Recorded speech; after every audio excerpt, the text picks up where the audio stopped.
Can you see when it's recording? Does it say on your end? It says recording already. It's recording now.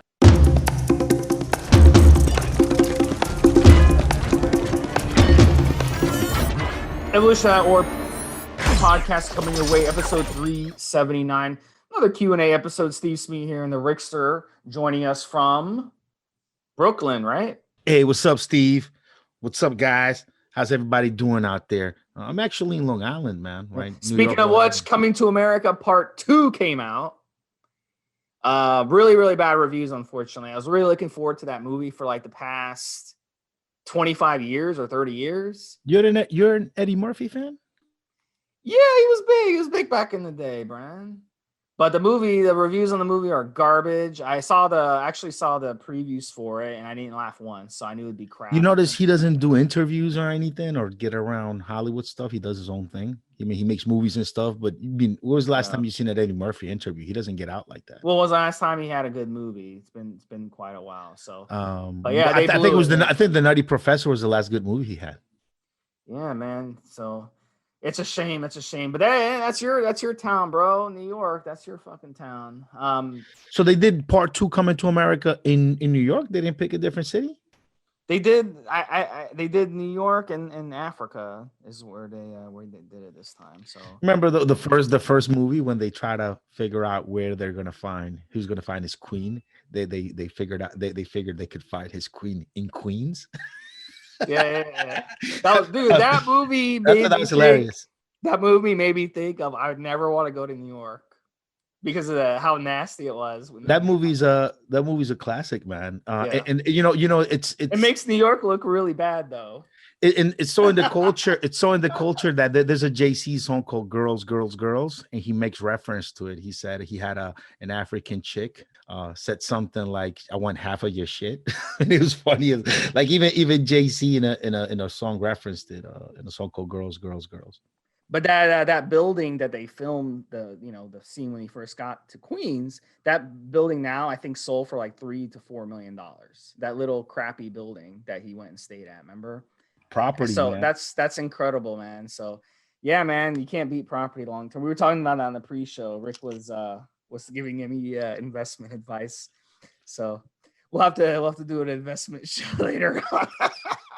Don't laugh me off. You missed out on GameStop and you day trade. No, I'm not laughing. You missed out on GameStop. I'm not laughing, bro, at all. I'm not laughing. It's good. It's good stuff. So guys, let's hit this. Let's hit this podcast. Had to rub it in your face. You missed the GameStop boat. You gotta be on Reddit, man. Catch it next time.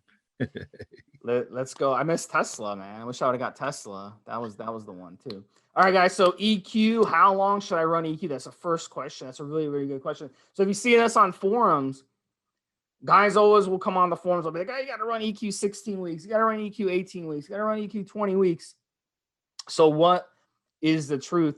And the way I look at a different perspective than other guys. I look at it as this. The way I look at it is, look, I'd rather you run the stock too little in length and be able to recover than run it too long and have a difficult recovery.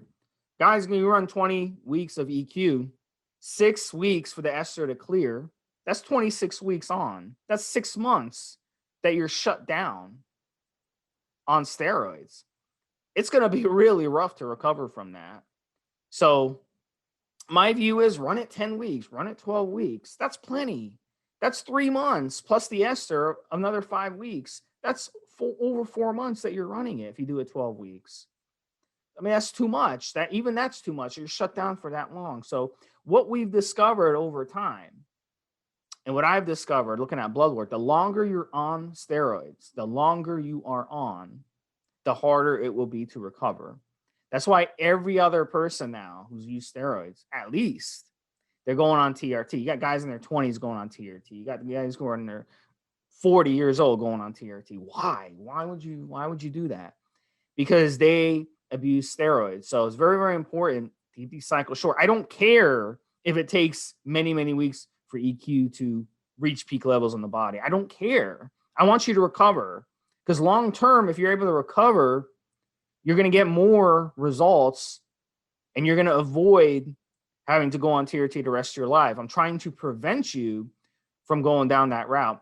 But listen, at the end of the day, Rick, you might disagree with this. A lot of guys on forums, they disagree with this because they're like, oh, you got to run it at least 14 weeks, at least 16 weeks, at least 20 weeks, because EQ is a slow builder. EQ is this. Doesn't matter. Doesn't matter to me. Rome wasn't built overnight. You're not going to build your body in one cycle anyway. So you really think you're going to run one cycle and that's it? No, you're going to run multiple cycles. So I'd rather you cut the cycle short and recover than run it too long and not be able to recover. That's my lesson from it. But listen, guys have different opinions. I argue this with guys on forums all the time. Maybe you have a different opinion, Rick. You're from the 90s. Maybe you did it differently. I say, man, just run it as long as you need to run it or want to run it within reason. Don't go crazy and stay on for 6 months and months and months and months. But if there's a certain and we're talking about just EQ, right? Let's say you're doing an EQ only cycle and you're taking, some herbals, or you're taking some topicals and trying to keep your natural testosterone production up while you're doing the EQ. Just set a goal for where you want to be as far as body fat percentage and how much weight, muscle mass you're trying to gain. And once you get around that, once you hit your goal for that cycle, you come off. One of the things you can really do is set yourself a goal, get on your gear, and then once you reach your goal, go into PCT. If you bust ass and you lose those pounds, or you gain that mass in 8-10 weeks, then come off. If if it takes you a little bit longer than that, 14, 16, 18 weeks, then you come off then. Like Steve said, the longer you're on, the harder your recovery is going to be, the more issues or the smarter your post-cycle therapy needs to be. But you can just stay on until you've reached about your sensible goal for that cycle. And this is me talking about, like, okay, you're doing one steroid and it's an injectable.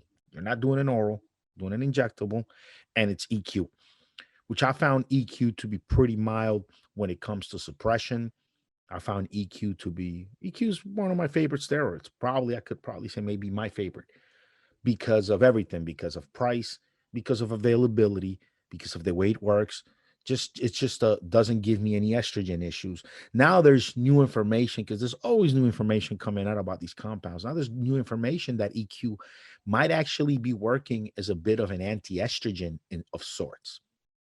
Okay. And this is something I'm looking into more and more, but it does make sense. I've done EQ and testosterone cycles where, even though I always took a little bit of Novadex, but even though I had Aromacin and Arimistane on hand, I didn't need to use it.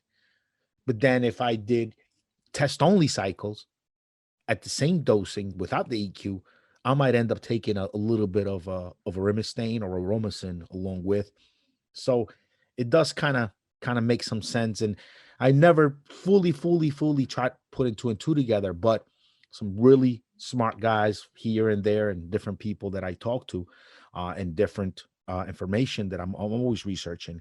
It turns out that it might work as a bit of a mild anti-estrogen of sorts, because of some of the metabolites that it turns into once it's been in your body for a while. So EQ, man, just, you can run it short, you can run it long.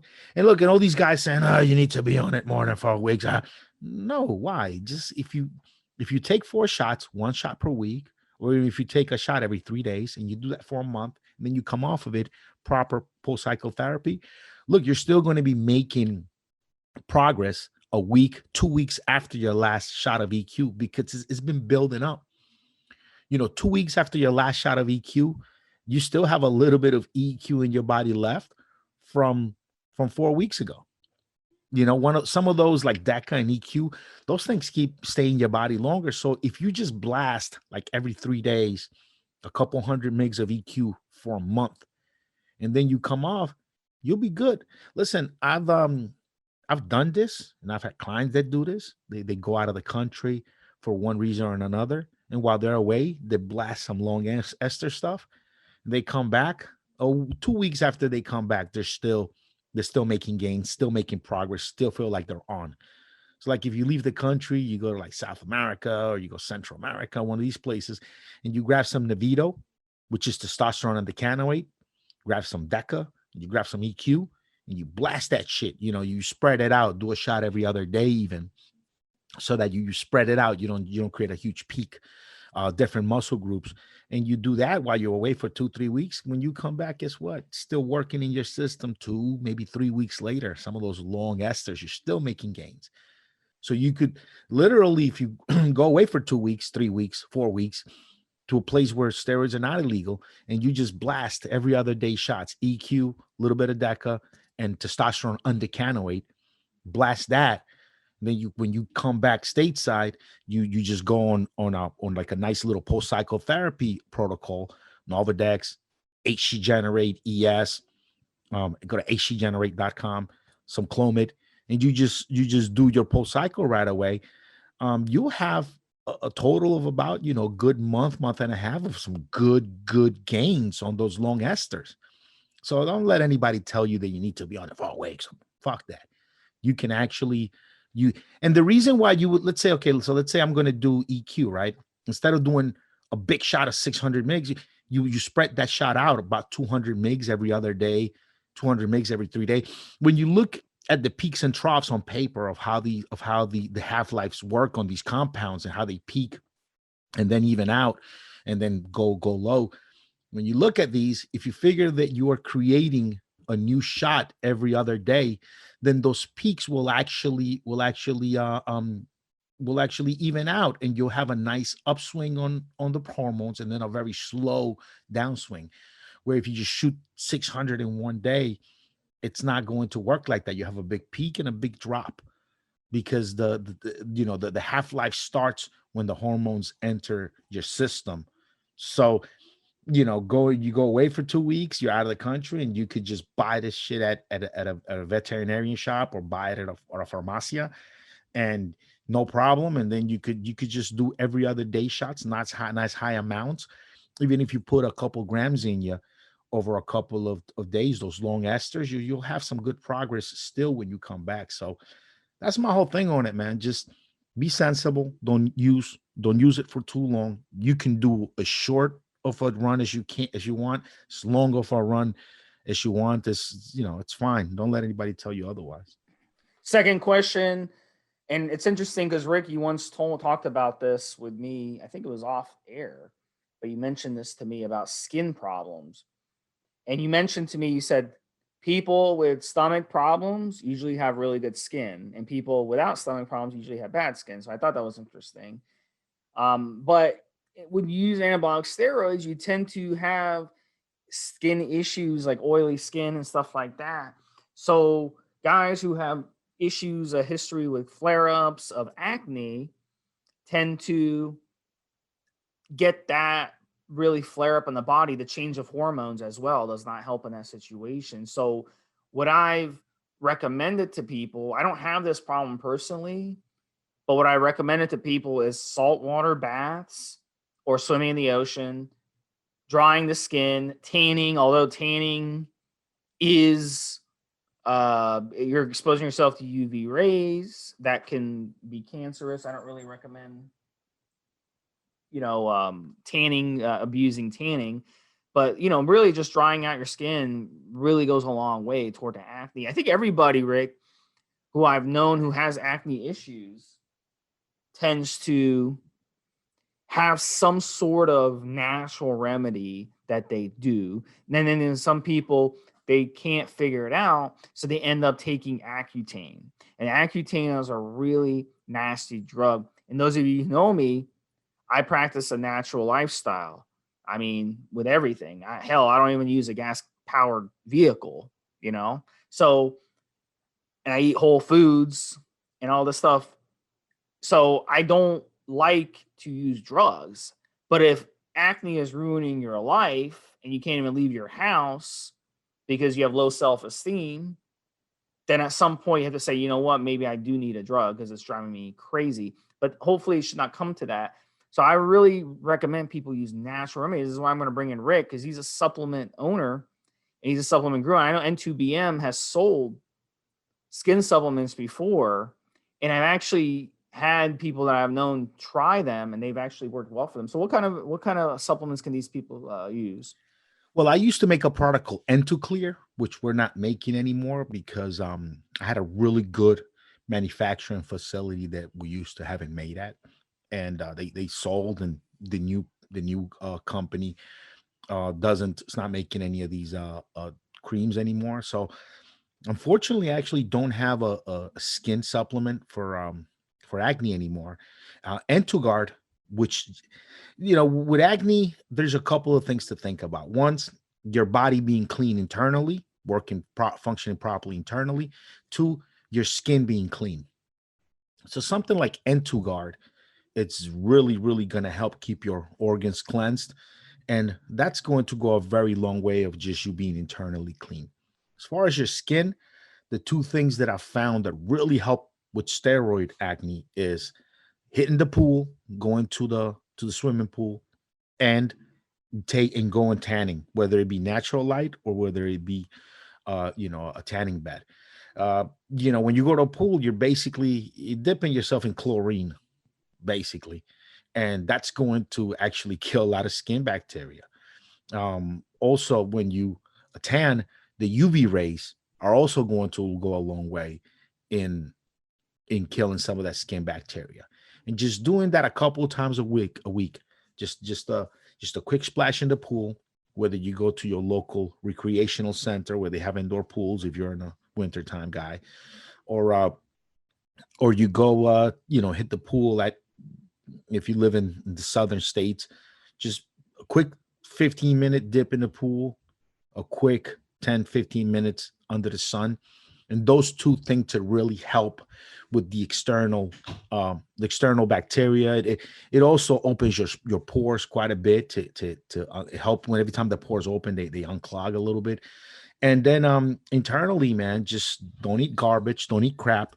Don't subscribe to this. If it fits your macros, I can eat burgers and all that stuff. Don't do any of that, because then what'll end up happening is, even if you do go in the pool, dip yourself in chlorine and hit the tanning, where you get some UV rays. Even if you do all of that, you might get some of that cystic acne, some of that acne that seems like it's coming from under the skin, and it's like these cystic bumps that take a long time to burst. That's also a problem with some steroids. Some oral steroids like Superdrol tend to do that to me.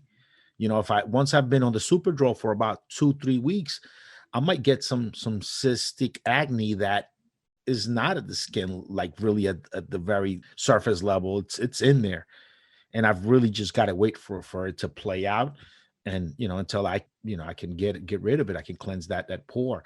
So good diet, don't eat trash. Good herbs and supplements to help cleanse your body internally, and then obviously skincare. Skincare, keep the bacteria. Stop touching your face with your hands. That also adds bacteria. Make sure you have a nice something to scrub your back in the shower, something that you could really scrub your upper back and get in there. Get some good antibacterial soap.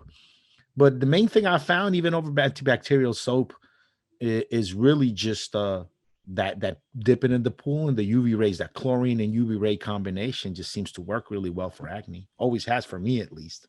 You like to get your back rubbed in the shower at the gym? Is that what you're talking about? What kind of gyms? What kind of gyms are you going to that you can get back rubs in the gym? My gyms, the showers aren't even open now because of COVID. But I mean, You like that? You like that, buddy?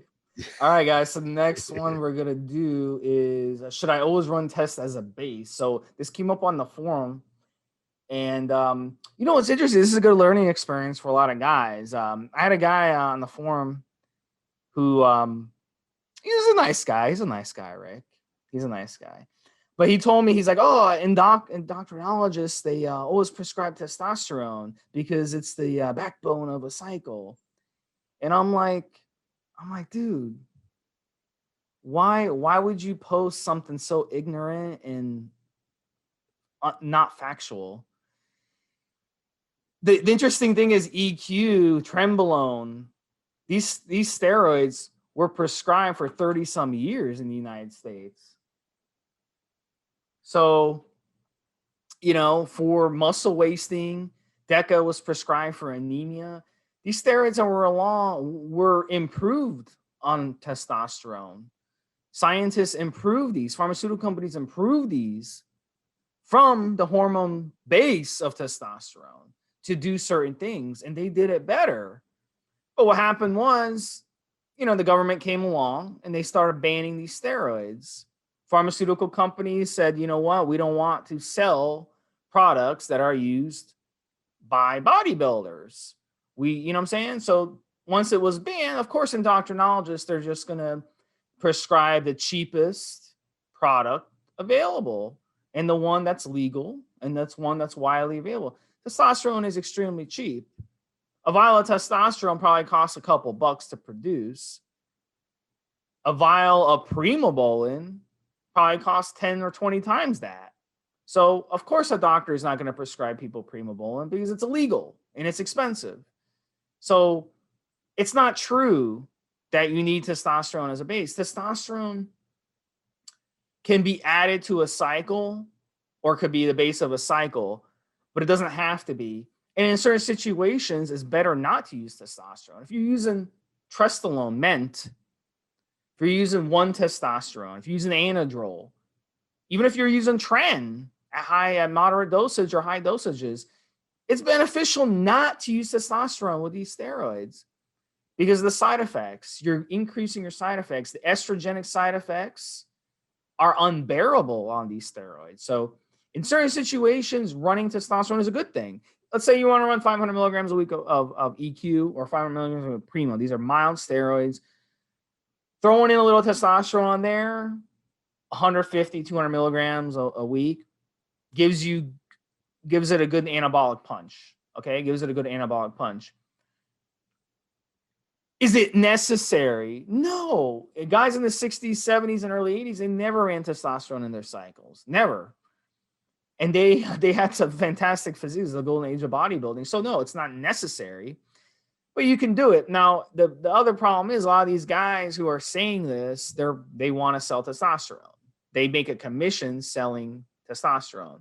And I've had guys who are sources to actually come on the podcast before I've interviewed who actually admitted this, because they make a fortune selling testosterone. If they sell you a vial of testosterone, they're getting like a 500% markup on that. If they sell you a vial of Primo, they're getting barely any profit. And then most of the time, people are going to complain that the Primo is no good, because the Primo usually isn't no good because it's almost impossible to get real Primo out there to get the raws.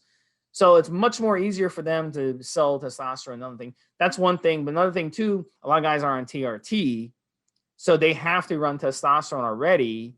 So they're kind of biased in their way they're thinking. So, so that's pretty much how it is, guys. I mean, and at the end of the day, like, if you're gonna argue that with me on the forum, at least bring facts. I respect anyone who wants to debate me. But if you're not going to like present facts to me and you're just going to prevent bullshit that's not even true, then I'm going to call you out for it. So that's the bottom line. But look, at the end of the day, you got to be flexible in fitness. So don't think you've got to be flexible. You can't just be stuck in your own mind. And there was a time where I used to say the same thing. I used to say, oh, you got to run testosterone every cycle. It's the base of the cycle, because I was listening to other people parrot that information. But then I tried different things and I realized, you know what? It's better to run Tren without an androgen. It's better to run Tren with a mild compound. It's better to run Anadrol without adding estrogenic problems to your cycle, because I don't want to get gynecomastia and I don't want to bloat. So why would I stack something that aromatizes on top of Anadrol? Doesn't make any sense. So certain situations, it's good to stack testosterone. Certain situations, it's bad to stack testosterone. But yeah, I mean, they ran no testosterone for 50 years of bodybuilding. It was never testosterone ran. Olympians from the 60s, they ran Debo. They never ran testosterone. It was taboo to even inject testosterone. And in the 70s, 60s, 70s, 80s, they never ran testosterone in their cycles. People in Asia, Middle East, they don't run testosterone in the cycles. That's an American thing. Americans are the ones that do it. So don't let anyone tell you that you must run testosterone in the cycles. It's just not true. It's more gear, but it's not a must. So Rick, I know you're a big testosterone guy. Tell me how I'm wrong on that. All right. So here's how you're wrong and right at the same time. If you are a TRT patient where your body's already low on testosterone, then you do need to lump testosterone in it with every cycle. If you are regular, if your testosterone levels are normal, but you're going to run a short cycle, maybe 8 weeks, might not need to run testosterone. 10 weeks, you might not need it. If you're going to go longer than that, then you do need to run, I would say, at least 250 mgs of testosterone a week. And here's why. You need that estrogen. You can't just take a steroid for 4 months, 3 months, something crazy, 12-week cycles, 14-week cycles for a long time and have no estrogen. Steve is right. A lot of steroids were approved for use, but not for testosterone replacement therapy. A lot of them were approved for use for many other medical conditions, and they're not being used for these medical conditions anymore because other drugs that are non-steroidal came out after them that are better at doing those jobs. But I'll give you a good example here of what I'm talking about. Testosterone, MENT. As recently as 2012 and 2013, testosterone was being researched to be used as a hormone replacement therapy, but it didn't cut it. Why? Because testosterone, and I'll read off of the little piece of the little quote of the study here. Testosterone has only a weak estrogenic activity, and the amount that would appear to be insufficient for replacement purposes, as evidenced by decrease of bone mineral density in men treated for hypogonadism. So basically, MENT didn't cut it as a testosterone replacement therapy because it didn't produce enough estrogen. See, guys, the problem is not so much the testosterone that your body needs. You need some estrogen too. So if you do an 8-week cycle and you're taking something like, Masteron or Primobolan or any of this stuff, if your body's making some testosterone already, you'll have some aromatization, so you'll have normal levels of estrogen. This is why I said if you are a testosterone replacement therapy where your body's making no testosterone, is making very little to no testosterone, you need to add some testosterone with every cycle you do because your body needs that estrogen.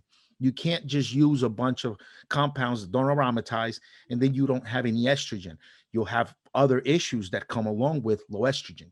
Also, if you have a long cycle where your body's going to get suppressed, meaning you might have normal testosterone levels now, but 6, 7, 8 weeks into that cycle, your testosterone levels, natural production of testosterone might be cut down to less than half. That means you're going to be producing less estrogen as well. And then at that point, you should have had a testosterone base. The main reason it had that testosterone base in there for you guys out there is because you need some conversion of estrogen to have some normal estrogen levels. You need those. It's part of just regular functions. You need that estrogen in there. So let me jump in. So estrogen, if that's your argument, then you've lost. Because estrogen, when you run in testosterone, you're aromatizing an incredible amount of estrogen. Well, here's what I said. Let me see what I'm saying? So you're saying we need estrogen. We actually shouldn't have an excess amount of estrogen. Let me clarify. Yeah. This is why I said if you're running a single compound that's not testosterone and you're staying within the 8-week realm, you're fine because the natural testosterone that you make is going to be enough to actually have some aromatization and have some estrogen. Right? If you go longer than that, if you go way longer than that, where you are going to get extremely suppressed, and look, some guys can get suppressed with only 4 weeks. I'm talking a little bit more personal experience here. Then it's not a bad idea to have 250 mgs of testosterone a week in your cycle. Rick, testosterone suppresses you. You're not going to avoid suppression using testosterone. No, I didn't say I was avoiding suppression. I'm actually accounting for the suppression that's going to happen Right. by already replacing my own testosterone, throwing it in my cycle. If I plan on doing more than 6 to 8 weeks, I'm going to throw testosterone in that cycle. But you're running male hormones. Anabolic steroids are male hormones. You're shutting your body's ability to produce male hormones, but you're also putting male hormones in your body. Hormones are hormones. You can't just think that, okay, testosterone is the only male hormone out there. All these anabolic steroids were producing. Now, I'm not saying they're not all producing. Some of them, like Dianabol, are producing a stronger estrogen. Some of them are not producing estrogen at all. Some of them are producing weird 19 norestrogens. Dianabol is even producing methylated estrogen. Something like EQ is producing estrone, which only has about 4% the activity that regular estrogen does. So if you're just Right. I'm saying certain steroids, it's beneficial to run testosterone, but certain steroids, it's not beneficial. That's all I'm saying. Like if you're running Masteron 1,000 milligrams a week for 10 weeks by itself, doesn't make any sense. You need an androgen in there. You need that estrogenic activity to build muscle. So in that situation, it makes sense to run testosterone. Yep. But unless you're competing, if you're competing in physique or something, you don't want to run testosterone leading into the competition. That's an example. No. But if you're running something like Anadrol or Trenbolone or those that are extremely androgenic and you add testosterone to it, you're going to get more side effects. So it's going to be counterproductive. So in those situations, it makes sense to run with Trenbolone, a mild steroid. That's what I'm trying to say. And then with TRT, your argument about TRT. So I told the guy in the forum, we're not talking about TRT. If we're talking about TRT long-term, testosterone is going to be your best bet because it's economically the only thing you can use TRT long term. But I mean, I've known guys that have actually ran Trenbolone for their hormone replacement. Not smart. Yeah, not smart at all. But at low dosages, it does the job. Primobolan also, there's doctors, HIV/AIDS doctors. Doesn't aromatize. Doctors. Yeah, doesn't aromatize. But they've still recommended running Primo as HRT. Yeah, Primo is a good anti-catabolic. Primo will even build muscle mass on a caloric deficit. We know that. Primo is great for wasting diseases. Yeah, but economically it makes no sense. And plus it's illegal. Trenbolone is also illegal. Those are out the window. Yeah, let me take the two you said. For example, Anadrol. Anadrol, you really shouldn't be running it more than 4 to 6 weeks, which is the cutoff time, which is when I said, if you're running a short cycle, less than 8 weeks, you'd be all right, not throwing any testosterone in. Anything longer than 8 weeks. And again, some guys can get suppressed 2-3 weeks taking a steroid, completely suppressed, where you're making, 20% of your natural production before cycle. But if we're going to sit here and assume that you're normal to good health, normal good genetics, and you're not going to get completely shut down and suppress your testosterone levels, shut down after 4 to 6 weeks of Anadrol, yeah, you wouldn't need Anadrol. You wouldn't need testosterone in that cycle because your body will make enough testosterone that'll aromatize into some estrogen so you have normal functions. If you're running Trenbolone, again, if you're going to do 400 to 500 mg of Trenbolone and you're going over that 6 to 8 week mark, which is when I think most people most dudes with generally good health, that's when your testosterone levels will really start to cut down rapidly. Then if you're going to go past that mark, you might want to throw in a couple hundred mgs of testosterone in your cycle to make sure that you're already accounting for the suppression that's going to happen. You need estrogen in the cycle. The doctors know this. This is why I brought up Testosterone. Testosterone was being researched to be used in place of testosterone for testosterone replacement therapy. But the reason they abandoned that use of it is because it didn't produce enough estrogen. And so guys were losing muscle, were losing bone density using testosterone. This is why even today, the only hormone that's being prescribed for testosterone replacement therapy is testosterone. If you go to a TRT clinic, if you go to a hormone replacement therapy clinic, right, and they prescribe you Anavar, it's not because your testosterone levels are low. It's because you're complaining and you have symptoms of muscle weakness, bone pain, or maybe you just got some kind of operation and you got stitches, or you have a burn. Then you might get Anavar.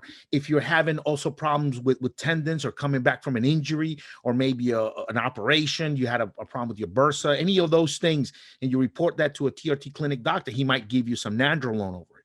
But if you have low testosterone levels for that symptom and for that condition, the only thing you're going to get is testosterone, even to this day, because testosterone has that perfect balance where it'll convert to estrogen, and you need that estrogen conversion in there. I mean, But again, that's great arguments, and this guy in the forum said the same thing. But we're not talking about HRT, like I said. Oh no, I started this with saying, look, if you're a TRT patient, we're talking about cycling steroids. Do you need testosterone in? If you go, if you listen, me knowing myself, if I'm going to go longer than 8 weeks, if I'm going to shoot steroids longer than 8 weeks, I'll always add testosterone. If I'm going to do a short cycle, which I have even recently, I did a 4-week run of just Anavar, and all I did was Anavar, that nothing else. Like I just did that. You know, I did the before and after pictures that I had on my Facebook, where I did, like, I wanted to see what I can do with just 4 weeks on just Anavar. I just ran Anavar, nothing else, because I know myself enough that even at 40, I could do 50 mgs of Anavar per day for 4 weeks,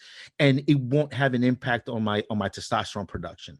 Now, whenever I'm going to shoot or take steroids for more than 8 weeks, I always add testosterone in, because I know around the 8th week, my testosterone levels begin to drop in production very rapidly. So, I mean, that's my thing on it. And I said at the beginning of answering this question, if you're a TRT patient, if your testosterone levels are already naturally low before you even start using steroids, you need that testosterone base in there no matter what. If you have normal testosterone production, if you're going less than 8 weeks on your cycle, on your run, you might not need testosterone. You probably just do anything else.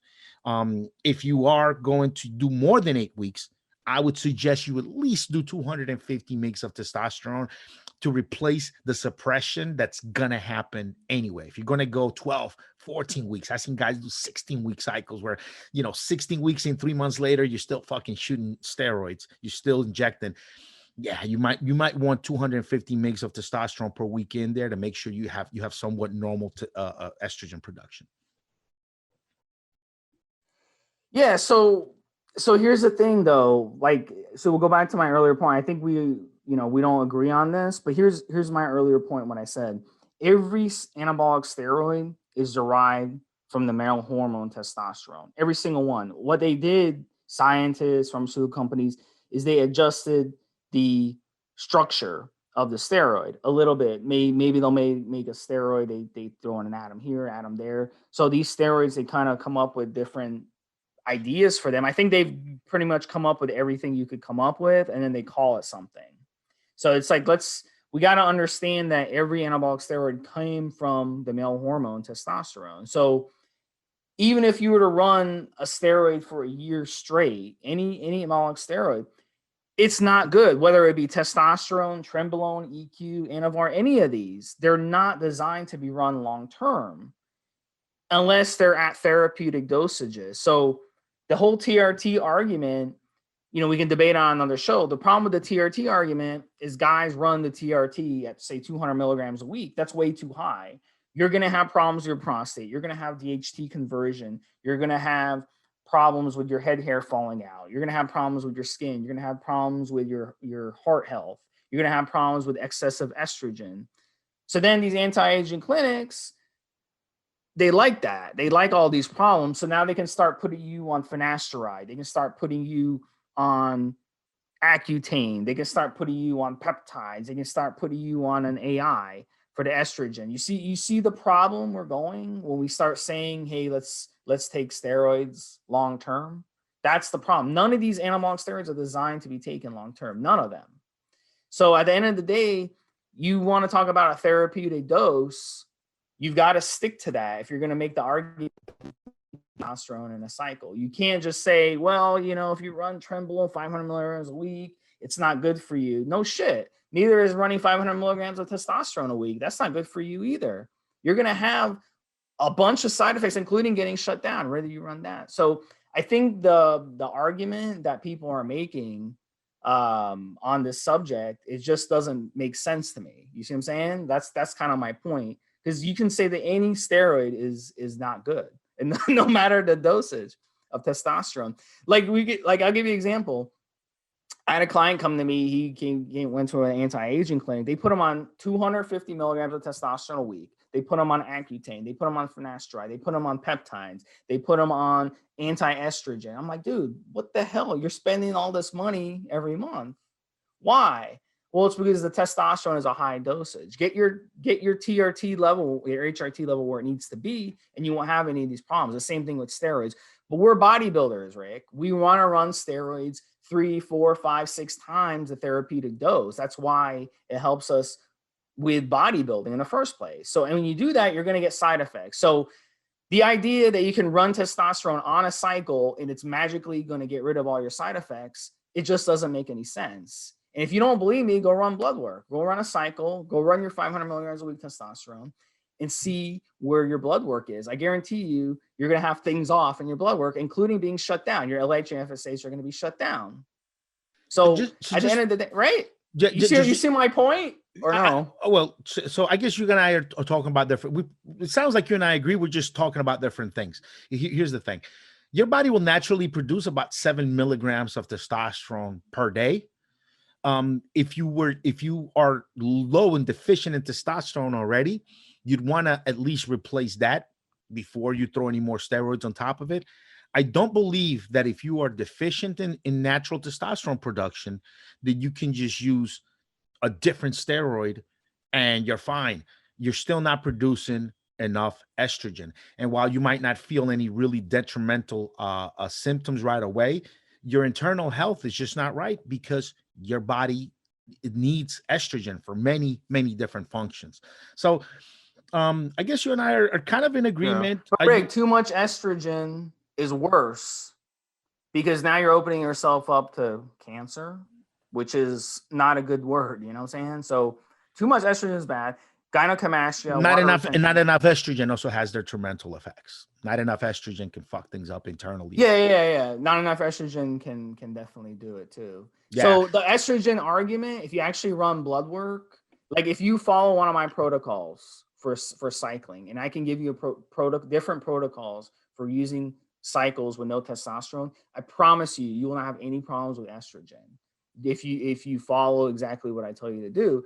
Because what happens is when you're stacking steroids, you have to know what you're doing. You can't stack Masteron with Proviron, you see what I'm saying? And then complain, oh, Steve, my estrogen crashed. Well, you didn't run it properly. I would never tell you to run Masteron and Proviron as a cycle without using something that aromatizes. Unless you're stepping on stage and you need to get fucking dried up and you don't care, you know, because there's a guy listening right now like, oh man, I ran that for my last show and I look great. Well, yeah, but you're just trying to look like that for a day. Yeah, ahead of a competition, you don't want to have anything aromatizing in your system. Absolutely. Yeah, that's true. Winstrol, it's another one. So and look, your body makes about 7 milligrams of testosterone per day.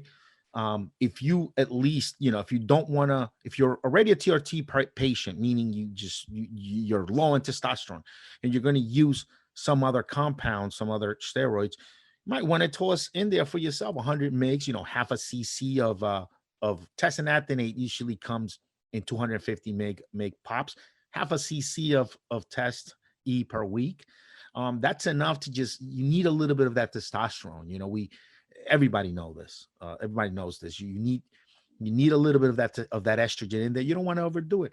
And if you have natural, so I mean, by that theory, Rick, just run D-bol then. Run 10, 20 milligrams a day of D-bol. It's actually okay. So here's the thing. You see what I'm saying? I know, but yes and no. You can't use D-bol long term as a testosterone replacement therapy because you're beating up your liver with the methyl group on the D-bol. Also, D-bol doesn't just create regular estrogen. Once D-bol is aromatized and converted into an estrogen, it retains the methyl group. So now you're talking about a Franken estrogen that it's got the methyl group in it, and it's stronger, and it's going to go and beat up your liver every time it goes through. So the only steroid that creates suitable estrogen is testosterone. Every other steroid creates a variation of estrogen. Some of it can be stronger, some of it can be way weaker. And I was just mentioning the case. But it also creates too much estrogen, which is a problem.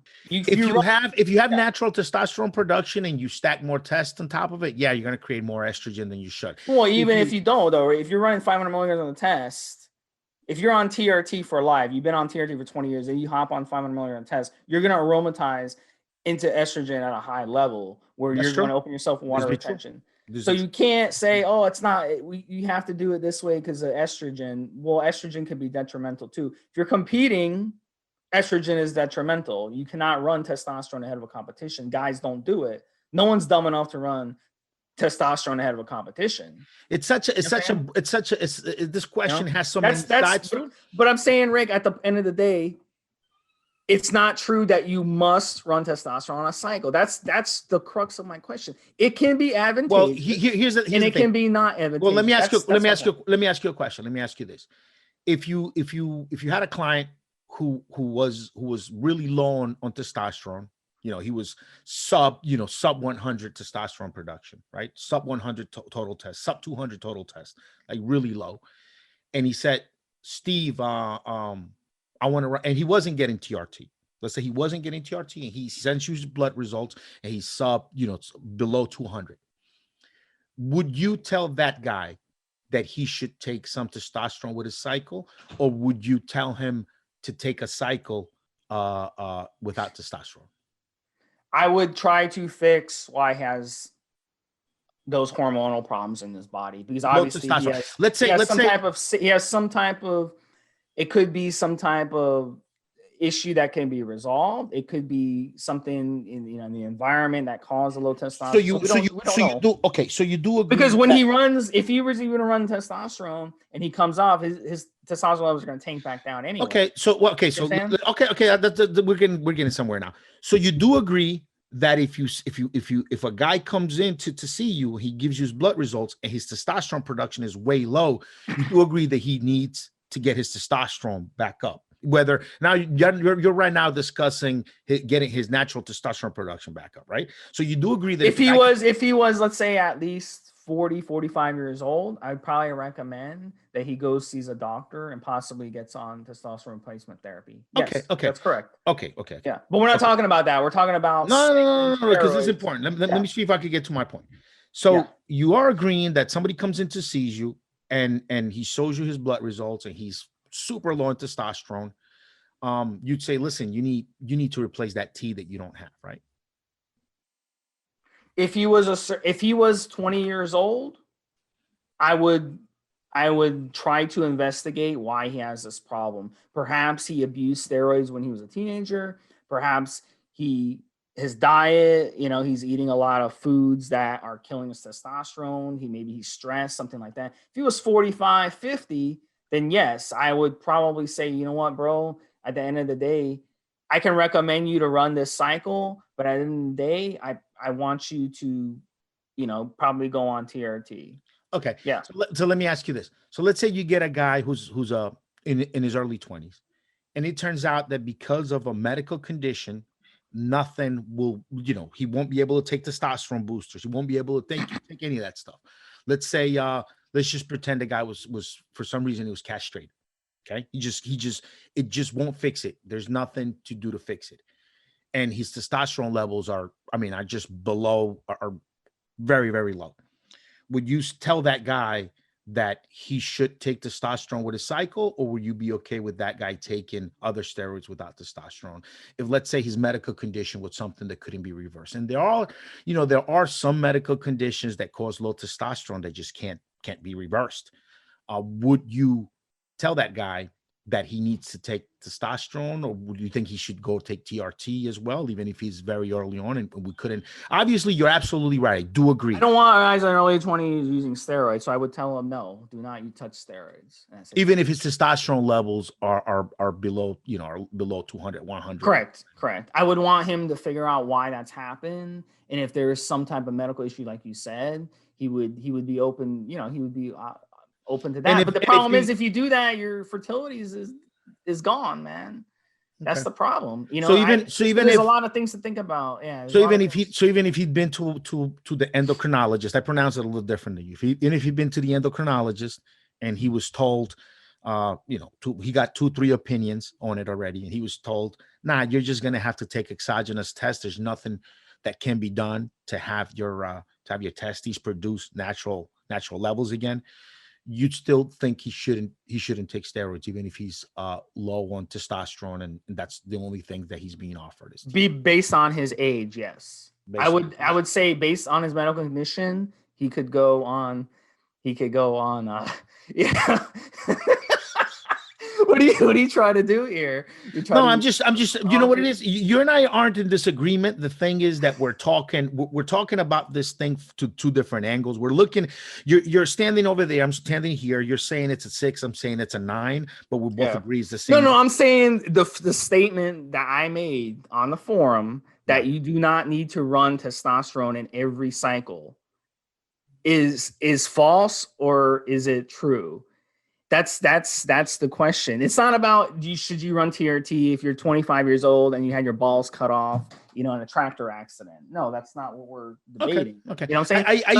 That's what I'm a lot of times when we agree on something, I try to expand the answer. So am I in agreement with you? Do you need to run testosterone on every cycle? No, you don't need to run testosterone on every cycle. If you have natural testosterone production and you're keeping your cycle short, you can get away with 1 or 2 compounds that are not testosterone. Yeah. And my point too, I deal with that. One thing you got to understand, maybe I'm coming from a place like the majority of my clients but you're biased with now. You're biased too, though, because you're from Colombia. In Colombia, you can go buy testosterone at the pharmacy. You have maybe 2-3 steroids. Well, I've always liked testosterone ever since I was young. But I mean, if you could go buy they don't sell these other steroids because pharmaceutical companies don't produce those steroids. Buddy, let me tell you something. I can get Pharmacon in Colombia. I can get Cooper Pharma. I get all the underground labs down there too. Like everything is available. Yeah, but not forget underground lab. I'm talking pharmaceutical. There's human grade pharmaceutical. You can't get EQ anymore. You can't get Trembolone anymore. These pharmaceutical companies don't produce it. They're veterinary grade. So I'm saying a lot of people don't understand that. My point is, for 30 years, Trembolone and EQ were human grade, giving to people for medical conditions. And granted, back then, what we would know today as HRT, they gave them EQ and they gave them Trembolone. Even though it's not technically the way HRT is today. Now, today, if a 20-year-old walks into an anti-aging clinic, and he's a trust fund baby, the anti-aging clinic is going to give him HGH, he's going to give them testosterone, he's going to give them whatever they want. It's not the way it was before. Before, if you had a legitimate medical concern, they would give you Trembolone. If you had a legitimate medical concern, they give you EQ. This went on for 30 years. So to say that testosterone is the only steroid that humans have ever used, it's just not true. We've used other steroids.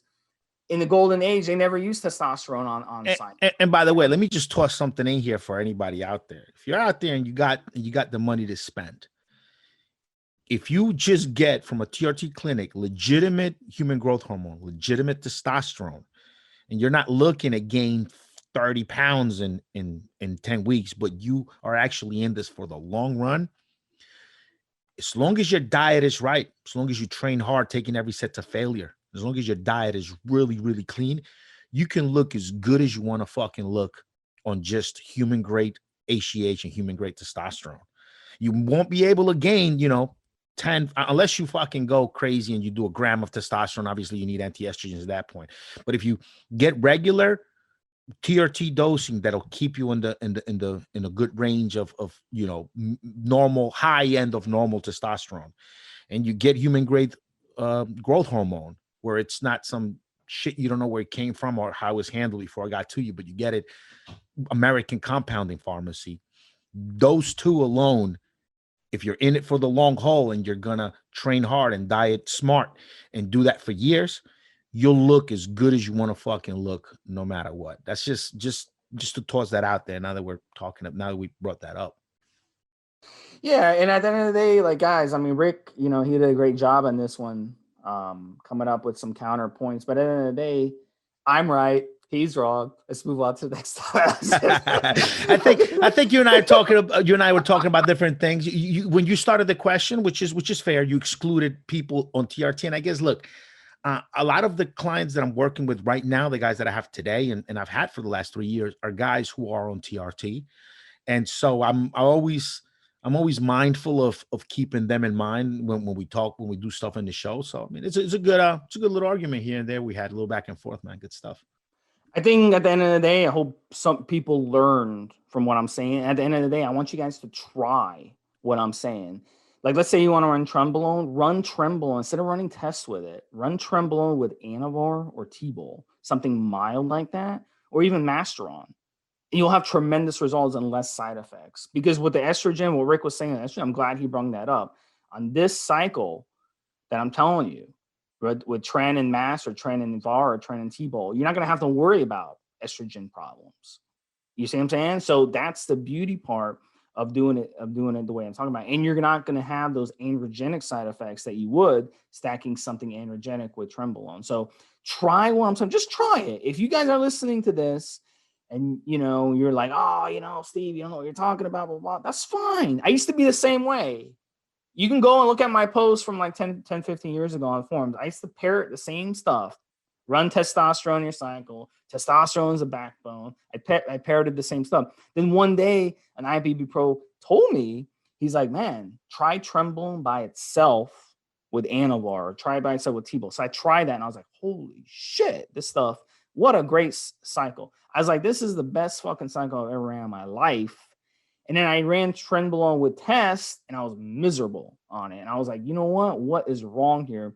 What was wrong is my estrogen was high, running it like that, and my androgenic side effects were out of control. So that ruined my cycle. So it makes more sense sometimes to not use testosterone. That's what I'm saying. If you want to run tests, okay, yeah. I'll give my.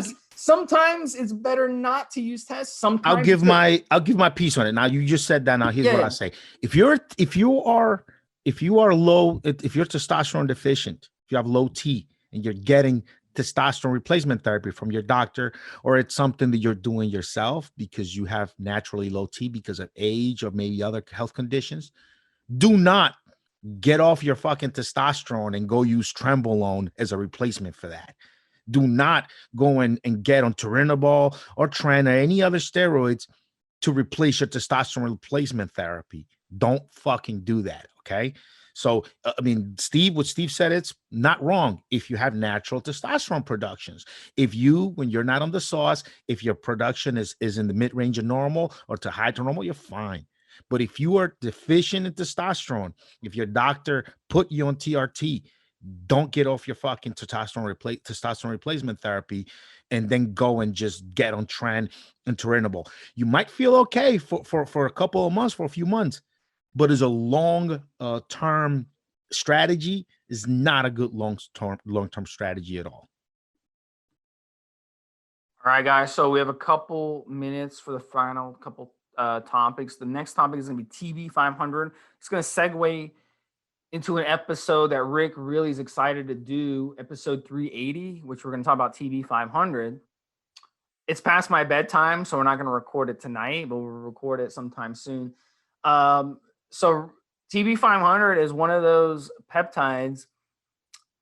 Rick, I don't know if you want to tell people about it. What did you want to talk about with that? I've ran it several times. Admittedly, I don't fucks with the peptides as much. Now that I'm turning 40, I've said on the podcast, I'll start messing with them more. TB500 is one that I'm looking into because I have a serious tennis elbow situation, which I was in a really good roll, dropping my weight down, and had a photo shoot planned for around New Year's. And right around October, this elbow situation started to get worse and worse. I've rested it, stayed out of the gym of lifting weights for months, in total about 5 months out of the gym, and rest hasn't done it. I got to the point, guys, where I feel really happy and proud with the way my body works at 40. Man, I could perform. I could do amazing stuff. And I couldn't even hold a cup of water, big mug of water. I couldn't hold it with my right hand. I've gone to get different therapies. I've done different things, and it hasn't quite done it. I can hold a cup of water now. I can live a somewhat good, normal day to day now, but I'm still not back 100% in the gym.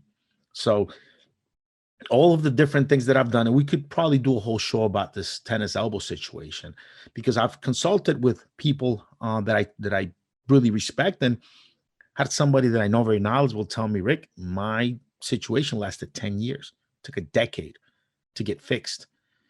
So TB500 is something I'm looking into as one of the all of the different remedies and treatments that I'm doing myself for this tennis elbow. You know, it started really like just a weird feeling, like a not even painful, just a weird kind of knot. Like I had a knot. I don't know how to explain, like a stiff feeling in my elbow. Probably around January, February, and then by the time September rolled around, it was starting to hurt me a little bit. I thought just stretching, doing yoga and stuff like that would fix it. And now, around October, November, I realized it was a serious fucking problem. Started trying different treatments, different stretching techniques, bunch of different things. By the time December rolled around, I distinctly remember this day. I'm pouring out some water into a mug out of my water filter. And by the time the mug was full, big 16-ounce cup, my hand started to shake a little bit, and I had pain. I couldn't really hold this thing. And I'm like, fuck. And just resting it wasn't enough. I went to a very smart guy, a specialist, and he figured out the problem came all the way from my upper back. This is a tendonitis all the way from my upper back down through my tricep and down all the way to my wrist at this point, and gave me some stretching exercises. Some of this stuff has helped quite a bit, but I still got some pain in there. When some certain exercises in the gym, I can feel that pain there. So TB500 is something I'm gonna fucks with. Uh, Really, probably the next month or so, I'll start this treatment to see if that, along with all the other stuff I'm doing, can actually help me. Because yeah, man, it's been this tennis elbow situation has been kind of life changing for me, and I've always been a guy where, like, man, I could I could lift stuff, I could do whatever. I feel very confident too everywhere I go. I know I can just defend myself. I know I can move quickly. I mean, it's just something that I carry with me, knowing that. And now it's like I feel like I can't do anything. I feel like even I had to travel. I used to be the kind of guy, like, if I see an old lady, old guy, and they need help, I'll tell, hey, you need me to help you put your luggage up there, on the overhead bins, like, I'm trying to. And then I found myself not being able to really hold my own bag over my head, having to struggle with that. Just small changes to my day-to-day like that have really taken a toll on me. So I'm looking into TB500 right now. Steve, you said you've healed the injuries with TB500 before. Yeah. Yeah. So I wanted you to tell us. Yeah. I'm gonna definitely for you give guys. me the whole breakdown on it, how to use it, what just lightly go over what it does, and and we're gonna do the compound episode on it as well, because I'm researching it as well myself, and I'm talking to people that have used it. So tell us a little bit, and we'll go from there. Okay, you want me to tell it right now, real quick? Yeah. So guys, TB500, you can look at it. First of all, very important one of the reasons, Rick and I have not delved into a lot of these peptides over the years is it's been hard to find legitimate peptides. But now if you go on our forums, we actually have sources that actually sell legitimate peptides, and I've used them. And I've had results. So my recommendation is with TB500, the best results you're going to get on it, Rick, and I hate to burst your bubble on this, but I noticed the recovery and the endurance on the TB500 was the number one thing, not so much the healing and repair. So if you're going to go use it for healing and repair, you really have to use BPC 157 with it. Very, very important to do that, buddy. Otherwise, it's just not going to give you the type of results you want. And with the BPC, you inject the BPC in the elbow or whatever injury you have. You want to inject it as close to the injury as you can. And then the TB500, you can just inject it anywhere. So just your stomach fat. So, 2 milligrams a couple times a week. You can do 2-3 times a week, 2 milligrams of the TB500. And, you run that 2-3 months, and then you can start backing off to once a week for another month, and then back off for once every 2 weeks, 3 weeks from there. So that's but you'll notice the endurance on it. You're not going to notice the repair as much. So I think stacking them together and laying off the weights. And one of the life-changing problems for you, Rick, is you're going to have to use your other hand when you're watching, OnlyFans or whatever. So that would be what you mentioned, the life-changing issues. But yeah, you got to lay off, man. You got to lay off the elbow. And, problem with the weight training is it decompresses and it also dries out your joints. And that's a problem because it's an overuse injury. So what that person told you, it could be from your upper back. I'm thinking maybe a disc issue and it's running down your arm. That's kind of, I don't know about that. I don't know about that, man. That's kind of reaching. That's kind of, it's a tendon that it runs from my upper back down to my shoulder. Maybe, my but I think at the end of the day, it's an overuse injury, and your body's sending in inflammation in that spot. So, that's one of those situations. But absolutely, TB500 with BPC would be a protocol, and we'll kind of get into more of that when we do the TB500 episode. TB500 is something found in our body, so peptides add what we already have in our body. So it's a good addition. It's worth a shot. But again, got to get the real stuff. There's a lot of I've used bad TB500. I can tell the difference. With my endurance. For Stevesmi, this is episode 379. For Stevesmi and the Rickster, this has been another episode. We'll talk to you guys next week. Have a good one, Steve. Have a good one, guys.